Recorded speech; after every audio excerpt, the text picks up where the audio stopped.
Welcome to beautiful Purple Valley. And, today I'm here with the beautiful Jelena Vesic. Is it how I pronounce your name? Vesic.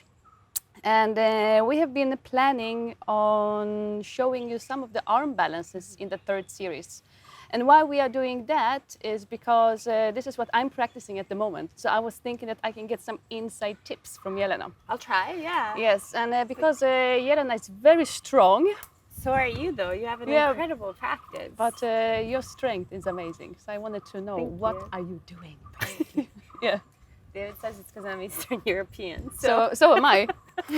I'm Polish. Maybe we'll discover something. Exactly. Some things in common. Yeah. Yeah. So we are going to go through all of the arm balances. All right. The ones starting with... Galavasana? No, I was thinking we start with... Urdhva Kukkutasana? Yes. Sure. I was thinking we start with Urdhva Kukkutasana. All of them? Yeah. All three? Yeah. A, B, C? Yeah, yeah. All right. And I was also thinking that I will be demonstrating some of them. So Jelena can give me some inside information of how I can improve my arm balances. But this specific one I cannot do because I have hurt my knee. Knee, okay. Yes. Convenience. So, exactly. So I have to go and do it. Yeah. So we have A, B, and C. Yeah. And they kind of, actually, A is not so bad. I think B is the hardest. Yeah. And then C, it gets a little bit easier. One thing that I discovered doing all of the arm balances is I've shifted my focus in the body to my lower belly. To the bandhas. To the bandhas, Okay. yeah. And you've heard me all the time. It's like almost a constant cue that I give, pull in the lower belly, pull in the lower belly. And I find when you're doing arm balances, there's such important thing of connecting your upper body and your lower body.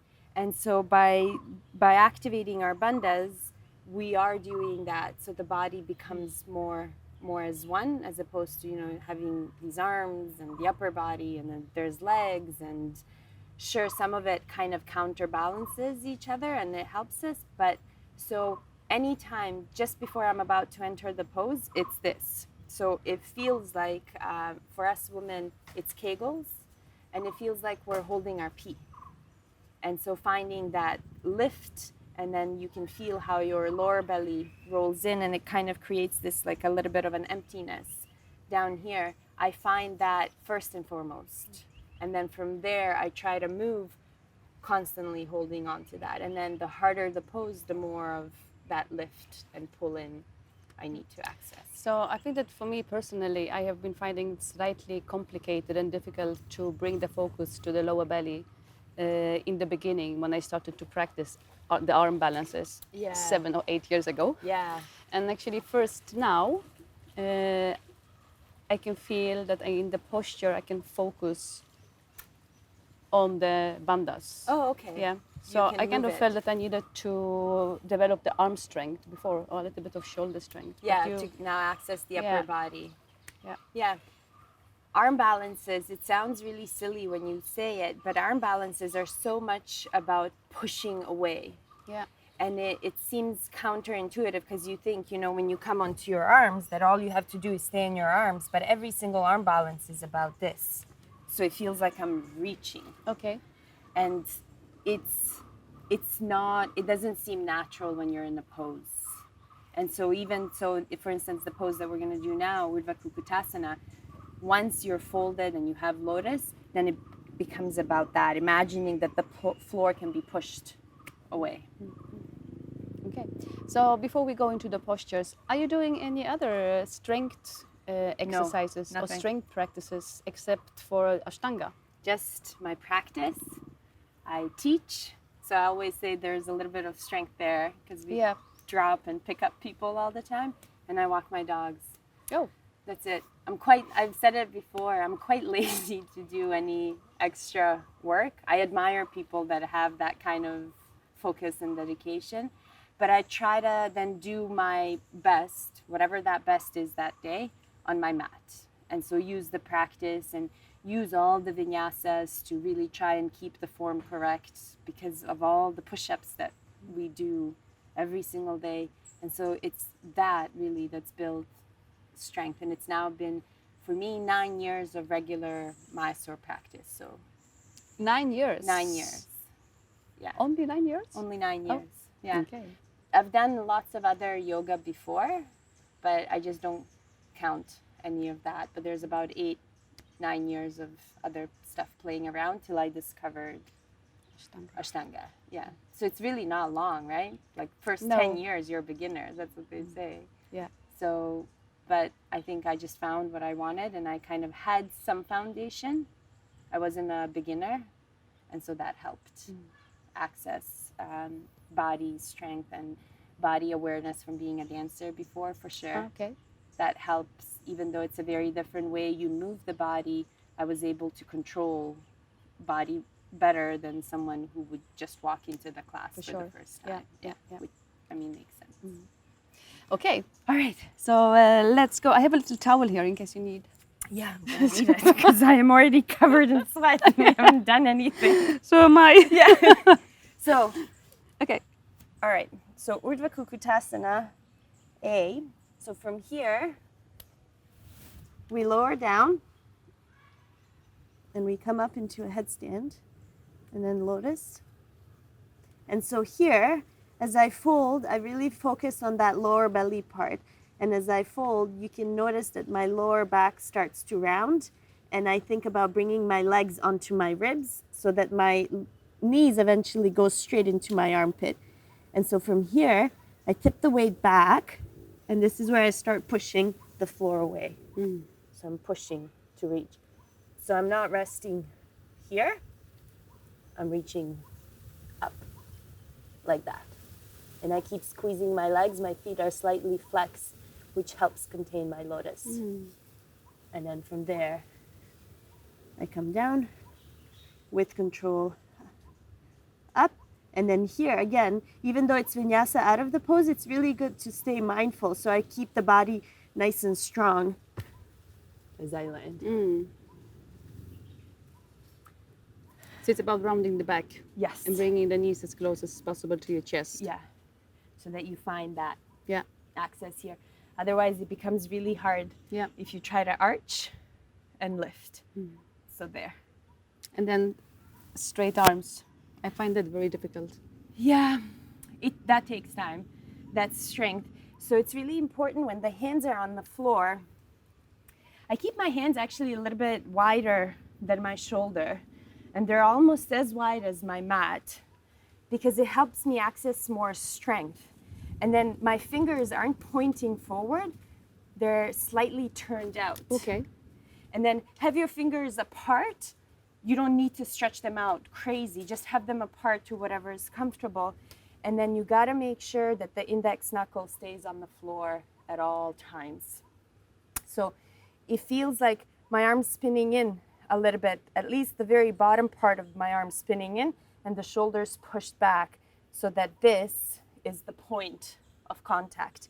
And then my fingertips are pressing down into the floor and my thumb is pressing down into the floor, and it feels like it's kind of dragging a little bit towards my index knuckle, so that there's like a suction that happens. And so this part of your palm may feel like it's lifting off the floor. That's okay. It feels like I'm grabbing the floor. Yeah. But the key is that index knuckle, and that means all of these other hand knuckles, they have to stay on the floor. Otherwise, you start losing balance, and it can lead to pain in the wrist and all this stuff. So my arms are wide, fingers open, and then it's this that I'm accessing here. Not here. Rounding your back. Rounding. Okay. And then the belly is being pulled in. Yeah. Then for B, from here, we're supposed to jump through. And we set up in lotus here.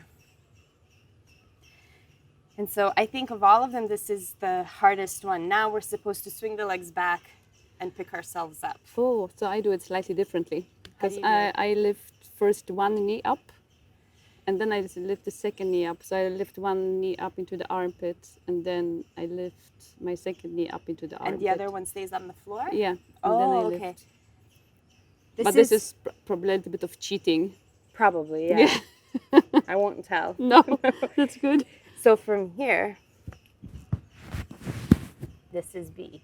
And so you can now see again that I'm in the same shape as before. Yeah. I'm not rounding here. I'm pushing, my fingertips are pressing, and my knees are as close to the armpit as they can be. And then from here, we shoot back. It looks so easy when you're doing it. It took a long time though. It did, it really did. And they are hard, but I mean, if I can do it, then anyone can do it. Yes. Because I couldn't do it. So from here, it's really important that your lotus is tight. And so the best way, we sometimes have a tendency to let lotus go loose because it feels more comfortable, but it's harder. The tighter it is, the more controlled and contained you are. So it's okay if you flex your feet a little bit. Okay. Given that there's no problems with knees. And so by flexing the feet, I'm holding this. And so now I can kind of focus more on my upper body. So from here, I always lift my knees into my chest to find the bandha work. So that if it is tucking my tailbone under and trying to relax my hip flexor so that I can close here as much as possible. So again, pull the belly in, hands go just a little bit in front. And so here I lift, and so I swing one leg, and then I push my right knee against my right arm. Whoop. It's a little bit sweaty. And it's a bit sweaty. So let's try it again. Yeah. So here, flex. Here, and then there.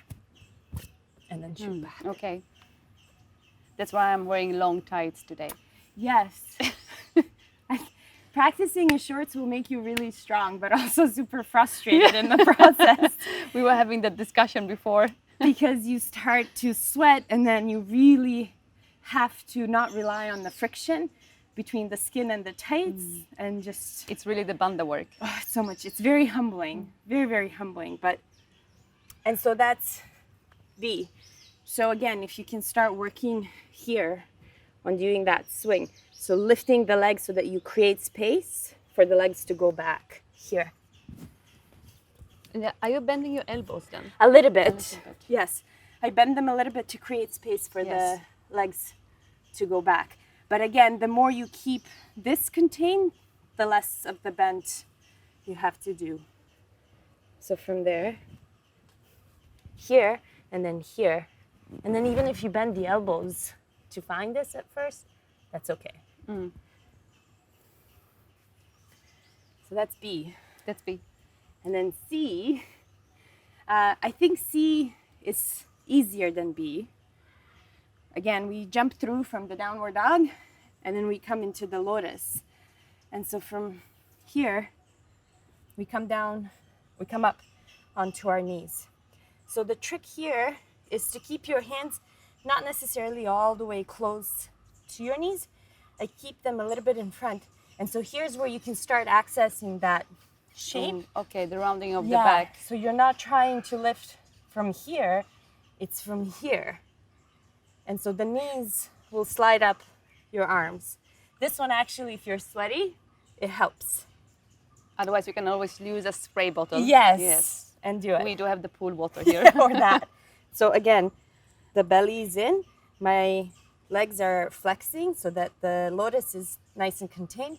You're always looking a little bit in front, so don't look straight between the hands. Fingertips pressing forward and up. That looked so easy. It wasn't easy. So it's just as you slide, you're doing this. And using your Uddiyana Bandha and Mula Bandha. Yeah. It's like... Yes. And you can feel it. And sometimes just even setting up there, you know, when you come here and you set up, tendencies to do this. But just by setting up here, you can feel how much strength and connection comes through there. Feet. And so here. And then you really try to just traction your legs against your arms. And again, you are playing a little bit with your fingers. All the time, yeah. I always kind of remind people to think about rock climbers and how much strength is in our fingers if we potentially start to access it. Not that I'm a rock climber, but your fingertips sort of become like a brake, something that will stop you from tipping over. but it's something that will also stabilize you if you start falling backwards. Okay, because I can also very often feel that there's a lot of tension and pressure on the wrists here. It's is it because I use too little of my bandhas, perhaps? It could be. Yeah. You also have to be careful in all of these setups, any arm balances. The moment your shoulders go way too past your wrists, you're going to start to feel tension there. For arm balances, they have to go a little bit past your wrists in that initial lift, but you quickly want to come back more or less in a straight line. So if you're doing this pose, for instance, keep in mind that when you set up, that you're not bringing your hands so close to your knees and then dumping here and then trying to find the lift from here. Because right now I can feel it in my wrists already. You can see where my shoulders are in relation. So that's why I always start here, and instead of going there, I go up. So I'm pushing, not going forward. It would seem kind of, intuitive, that if you arch and you let your upper body go that way, your bum and your legs will magically lift. But it's not. You want to try and stay as close to whatever is the point of balance and then reach up. Okay, Jelena, thank you. Super inspiring, and I hope Jelena. that you all, inclusive myself, can use some of the information in the practice. Yeah. I hope it was useful. It's just practice. That's all it was. And so if I can do it, you just have to be willing to do the work, which is the hard part. Which is the hard part. It's really hard. Yeah. Thank you so much. Thank you.